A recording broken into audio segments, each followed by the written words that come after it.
हाल से प्रशांत हमारे दर्शक फोन लाइन पर हैं। प्रशांत, गुड मॉर्निंग, क्या हालचाल आपका? बस बढ़िया मैम। बताइए, आपने किस स्टॉक में खरीदारी कर रखी है, किस भाव पर? मैम मेरे पास ग्लैंड फार्मा के 50 स्टॉक्स हैं 1200 के रेट पे। लॉन्ग टर्म व्यू है मेरा। 1200 के रेट पर ना? जी। लॉन्ग टर्म व्यू है। चलिए अविनाश जी, ग्लैंड फार्मा 1200 का भाव, लॉन्ग टर्म का व्यू बनता है इनका। नहीं, मेरे ख्याल से देखिए फार्मा सेक्टर में ये एक ऐसी कंपनी है जो अच्छा परफॉर्मेंस करने के बाद थोड़ा सा इनका परफॉर्मेंस वोलेटाइल हो चुका था। पिछले क्वार्टर से थोड़ी सी इंप्रूवमेंट हमको देखने को मिली है। मैनेजमेंट ने भी कहा है कि एफवाई 25 की ग्रोथ ट्रेजेक्टरी पिछले साल के हिसाब से काफी अच्छी रहेगी। मेरे ख्याल से देखिए ऑलरेडी ये इन द मनी है, काफी अच्छा पैसा बना है, बट मेरे ख्याल से इसमें एक दो और क्वार्टर ग्रोथ मोमेंटम कैसा पैन आउट होगा वो देखना पड़ेगा, बट फिलहाल तो ये होल्ड कर सकते हैं। हमारा हिसाब से करीबन 1900-1950 का एक नियर टर्म का टारगेट बनता है, तो तब तक होल्ड करें। टाइम फ्रेम मेरे ख्याल से आपको 12 से 15 महीना देना जरूरी रहेगा, क्योंकि यहाँ पे जो सबसे बड़ा इश्यू है वो चाइना फैक्टर को लेके। इनका जो पेरेंटेज है वो चाइना का है। काफी टाइम से ऐसी रिपोर्ट्स आ रही थी कि शायद कंपनी मैनेजमेंट चेंज हो जाएगी, यहाँ पे कोई इंडियन कंपनी टेक ओवर करेगी, तो ऐसा कुछ अभी तक हुआ नहीं है, बट होने की डेफिनेटली पॉसिबिलिटी। तो 12 से 15 महीने की पोजीशन के साथ यहाँ पे होल्ड करें।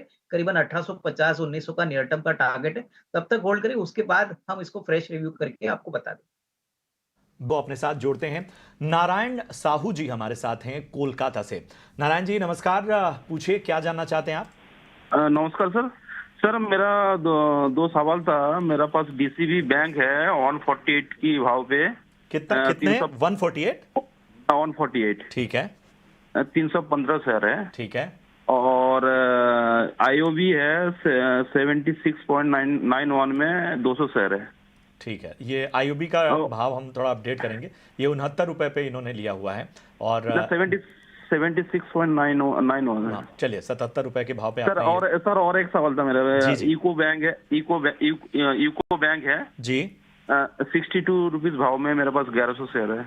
ठीक है। तो यूको बैंक 62 रुपए पे, मतलब सारे आपके जो स्टॉक हैं वो आपने ऊपरी स्तरों पर यहाँ पर खरीदारी लगभग की हुई है। चलिए इस पर एक राय देने की नजरिया आपका लॉन्ग टर्म का है? हाँ, मेरा 6 से 1 साल का है लॉन्ग टर्म का। ठीक है, ठीक है। अविनाश सर, डीसीबी बैंक 148 के भाव पे, यूको बैंक 62 रुपए के भाव पे और आईओबी 77 रुपए के भाव पे, ये तीन स्टॉक इनके हैं। तीनों स्टॉक जो है इन्होंने ऊपरी स्तरों पर खरीदारी की है। बताइए क्या रणनीति रखनी चाहिए? नहीं, मेरे ख्याल से देखिए बैंकिंग सेक्टर में पीएसयू का जो सेगमेंट है, हमको लग रहा है कि आने वाले 1.5-2 साल में आपको अच्छी बढ़त देखने को मिलेगी। अगर यूको बैंक की बात करें तो मुझे लग रहा है कि बैलेंस शीट बहुत स्ट्रांग हो चुका है। इन्होंने अभी रिसेंटली एक क्यूआईबी किया था। उसके बाद मेरे ख्याल से बैलेंस शीट और भी अच्छी रहेगी, क्योंकि टायर 1 कैपिटल एनहांस हो जाता है। अगर हम आईओबी की भी बात करें तो देखिए आईओबी ने भी एसेट क्वालिटी पे बहुत अच्छा फोकस किया है। ये बैंक एक ज़माने में 25-26% की एसेट क्वालिटी एन्जॉय करती थी, जो अभी काफ़ी सिग्निफिकेंटली कम हो चुका है। मेरे ख्याल से देखिए इनको 6 से 12 महीने नहीं, बट कम से कम साल, 1.5 साल या टिपिकली 2 साल का व्यू लेना है, क्योंकि अभी बैंकिंग सेक्टर में ऑलरेडी सारे पीएसयू बैंक्स के स्टॉक्स काफ़ी ज़्यादा भाग चुके हैं, और अभी इन लेवल से अगर नेक्स्ट रेटिंग आएगा, तो वो ऑब्वियसली नई गवर्नमेंट आने के बाद जो बजट आएगा, उसमें जो गवर्नमेंट अनाउंस करेगी इंफ्रास्ट्रक्चर के ऊपर, रेलवे, डिफेंस, तो ये जो फंडिंग आएगी, ये बैंकों के लिए बहुत बड़ी अपॉर्चुनिटी देगा। प्लस अगर इंटरेस्ट रेट्स कम होते हैं, तो हाउसिंग फाइनेंस का जो सेगमेंट है, वहाँ पे इन कंपनीज को बैंक्स को काफ़ी फ़ायदा मिलना चाहिए। तो नज़रिया थोड़ा-सा लंबा रखिए, कम से कम 1.5 साल का नज़रिया अगर ये रखते हैं, तो मेरे ख्याल से इनको कोई डरने की बात नहीं है। ये सारे अच्छे वेल एस्टेब्लिश्ड बैंक्स हैं। टाइम फ्रेम थोड़ा आपको लंबा देना यहाँ पे ज़रूरी रहेगा, क्योंकि शॉर्ट टर्म में कोई बड़ी अपसाइड एक्सपेक्ट करना शायद डिफिकल्ट होगा। लूंगी बजाज फाइनेंस, इन्होंने 6799 के भाव पर जो है लिया हुआ है।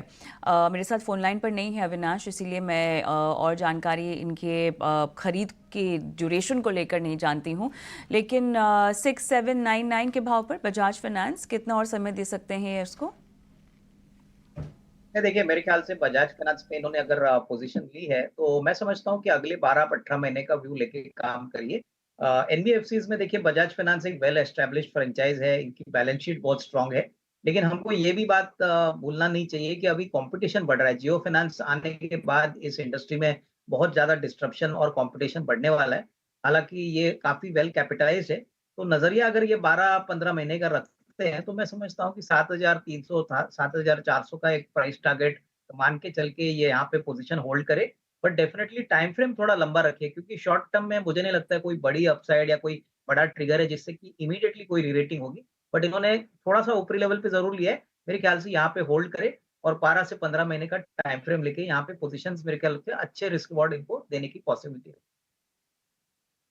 ठीक है, तो ये नज़रिया फिलहाल आपके स्टॉक पे यहाँ पर बने रहने की सलाह, और यहाँ पर भी आपको बहुत ही स्ट्रेटजी के साथ स्टॉक को ट्रैक करना पड़ेगा। चलिए बढ़ते हैं आगे, कुछ सवाल ज़रा यूट्यूब से भी ले लेते हैं। और एक दर्शक हैं वरुण ठाकुर, और इनका सवाल एनबीसीसी पे है।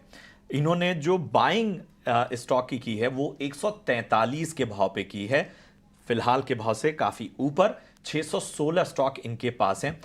आगे का नजरिया जानना चाहते हैं। मैं अविनाश सर आपके पास ही आना चाहूंगा। 143 की बाइंग है एनबीसीसी, वरुण को जरा सलाह दीजिए। नहीं, मेरे ख्याल से देखिए एनबीसीसी की सबसे बड़ी पॉजिटिव है कि ऑर्डर बुक बहुत स्ट्रांग है। अगले 1.5-2 साल की विजिबिलिटी है। कंपनी ने बहुत अच्छा एग्जीक्यूशन दिखाया है। तो मेरे ख्याल से अगर इनका नज़रिया कम से कम साल, 1.5 साल का है, तो यहाँ पे निवेशित रहिए। हो सके तो थोड़ा-सा एवरेज कर लीजिए क्योंकि उनकी बाइंग प्राइस थोड़ी-सी ऊपरी लेवल की है। बट मैं समझता हूँ कि ईपीसी कंस्ट्रक्शन में, रियल एस्टेट में जो एनबीसीसी काम कर रहा है, प्लस गवर्नमेंट के ज़्यादातर प्रोजेक्ट्स एनबीसीसी को मिलते हैं। तो यहाँ पे डेफ़िनेटली डिमांड का कोई प्रॉब्लम नहीं है, एग्ज़ीक्यूशन भी अच्छा हो रहा है। तो थोड़ा-सा टाइम फ्रेम लंबा रखिए। मेरे ख़्याल से अगर ये साल, 1.5 साल यहाँ पे निवेशित रहते हैं, तो नॉट ओनली इनकी कॉस्ट प्राइस बट अच्छा मुनाफ़ा भी ये कमा सकते हैं। तो यहाँ पे होल्ड करने की राय, पैनिक में बेच ना दे क्योंकि ये स्टॉक डेफ़िनेटली आगे री-रेट होगा बट टाइम फ्रेम थोड़ा लंबा रखना पड़ेगा। एक बार फिर से लेते हैं जो हमारे दर्शक लगातार पूछ रहे हैं। हमारे एक दर्शक है संदीप, और इनका सवाल है कि एनएचपीसी और आरवीएनएल में आखिर क्या किया जाए, बहुत लॉस हो रहा है। जी आप कल की गिरावट में बहुत सारे कंसर्न इन सारे स्टॉक्स को लेकर नजर आए, खासतौर पे सरकारी कंपनियों को लेकर। लेकिन आज हम देख रहे हैं कि अच्छी उछाल जो है वो नजर आ रही है एनएचपीसी में, आरवीएनएल, आईआरएफसी। ये 3 स्टॉक्स पर अविनाश जी जरा नजरिया दीजिए। एनएचपीसी, आरवीएनएल, आईआरएफसी में अब क्या रणनीति होनी चाहिए? नहीं, मेरे ख्याल से देखिए एनएचपीसी की अगर हम बात करें या आईआरएफसी की तो मुझे लग रहा है कि दोनों काफ़ी वेल पोज़िशन्ड है। आईआरएफसी में मुझे लग रहा है कि ज़्यादा ट्रैक्शन देखने को मिलेगा क्योंकि जैसे ही इलेक्शंस खत्म होते हैं, नया बजट प्रेज़ेंट होता है, तो रेलवेज़ को लेके काफ़ी बड़े अनाउंसमेंट्स गवर्नमेंट करेगी और गवर्नमेंट ने फ़ोकस रेलवे का इसलिए भी किया है क्योंकि not only railway platforms but जो रेलवे का रोलिंग स्टॉक है, प्लस जो नई गाड़ियाँ हैं, वहाँ पे काफ़ी बड़ा कैपेक्स वो अनाउंस करने वाली है। और जैसे सभी को पता है कि 40% जो कैपेक्स रेलवे का होता है वो नौ आरएफसी फंड करता है। तो ये डेफिनिटली आईआरएफसी के लिए एक बहुत बड़ी अपॉर्च्युनिटी रहेगी क्योंकि अगर आउटले बढ़ता है तो आईआरएफसी को भी डेफिनिटली इसमें रेवेन्यू शेयर ज़्यादा मिलेगा। प्लस ये कंपनी के पास अच्छे टैक्स बेनिफिट्स है जिससे कि इनकी प्रॉफिटेबिलिटी नेट लेवल पे भी काफ़ी अच्छी आती है। तो आईआरएफसी काफ़ी ऊपरी लेवल से गिरा है। मेरे ख्याल से 125-130 में भी अगर कोई खरीदता है तो मैं समझता हूँ अगले साल, सवा साल में अच्छी खासी अपसाइड आपको मिलेगी। और प्रशांत जी दूसरा स्टॉक कौन-सा था?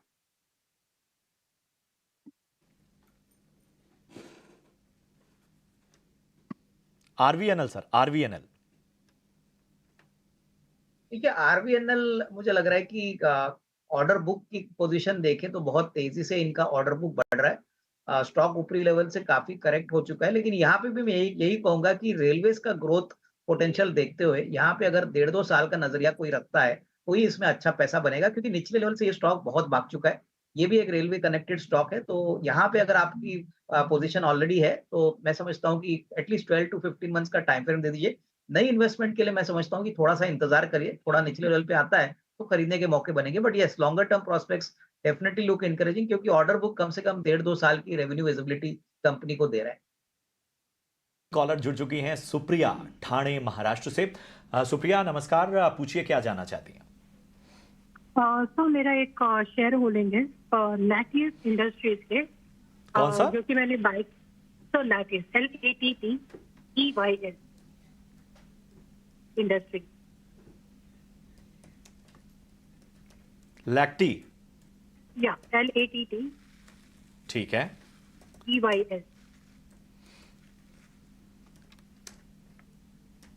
सर मैंने इसके 51 शेयर्स होल्ड किए हैं अभी तक एट एवरेज प्राइस है इसका 40 रुपीज।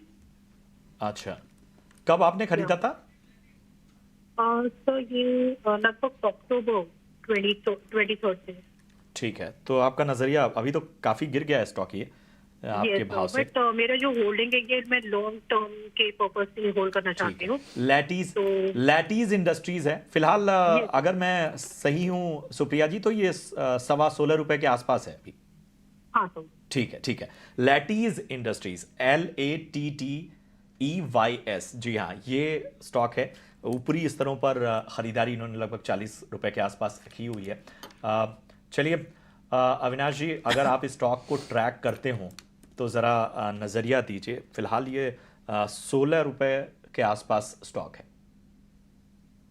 तो देखिए मेरे ख्याल से ये काफी लिक्विड काउंटर है और जितना भी मैं इस कंपनी के बारे में जानता हूँ, ये इंजीनियरिंग कंपनी है, सबमर्सिबल पंप्स बनाती है, लेकिन बहुत ही छोटी कंपनी, करीबन 91 करोड़ की मार्केट कैप वाली कंपनी है। तो देखिए ऐसे जो माइक्रो कैप्स होते हैं वहां पे न्यूज फ्लो इतना रेगुलरली आता नहीं है। तो मेरे ख्याल से देखिए अगर इन्होंने करंट प्राइस पे लिया है और इनका अगर रिस्क एपिटाइट है तो डेफिनेटली ये इन्वेस्टेड रह सकती है, क्योंकि इनका प्रोडक्ट काफी अच्छा है। बट स्केलेबिलिटी बिजनेस के लिए मेरे ख्याल से काफी बड़ी मात्रा में लगेगी, क्योंकि काफी बड़े प्लेयर्स भी ये स्पेस में है।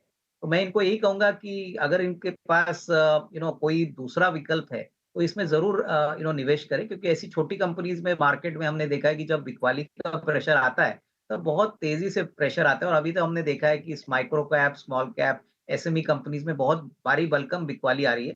तो एटलीस्ट कम से कम अगले 3 से 6 महीने के लिए कोई बड़ी अपसाइड आएगी ऐसा लगता नहीं है। तो यहाँ पे मुझे लगता है कि कोई बड़ी रीजनेबली बड़ी इंजीनियरिंग कंपनी में अगर ये पैसा डाले तो यहाँ पे अच्छा खासा इनको रिस्क रिवॉर्ड मिलेगा। माइक्रो कैप में थोड़ा सा रिस्क फैक्टर मार्केट में अभी काफी ज्यादा है।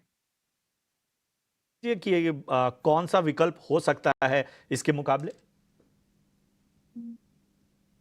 देखिए दूसरा विकल्प मुझे लगता है कि बैंकिंग सेक्टर में जैसे हमने हमारा पसंदीदा स्टॉक आपके चैनल पे ऑलवेज कहा है कि आईडीएफसी फर्स्ट 77 रुपीज में चल रहा है। उसके बाद अगर ये चाहे तो मेरे ख्याल से कैपिटल गुड्स में एक्शन कंस्ट्रक्शन कंपनी है।